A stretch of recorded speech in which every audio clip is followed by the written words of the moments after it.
ডিসেম্বরের মাঝামাঝি সময় উত্তরবঙ্গে তখন হাড় কাঁপানো শীত। আমি গাবতলী টার্মিনালে বাসে বসেছিলাম।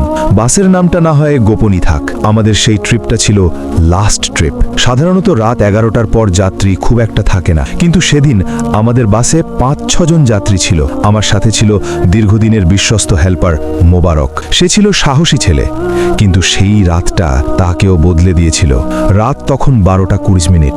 টার্মিনাল প্রায় ফাঁকা। কুয়াশা এত বেশি ছিল যে 10 হাত দূরের জিনিস দেখা যাচ্ছিল না। আমি বাসের ইঞ্জিন স্টার্ট দিলাম।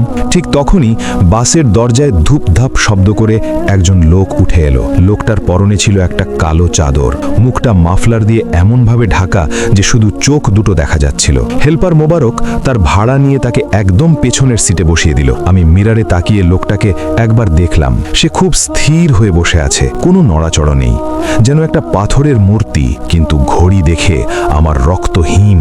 পরের পর্বে দেখুন।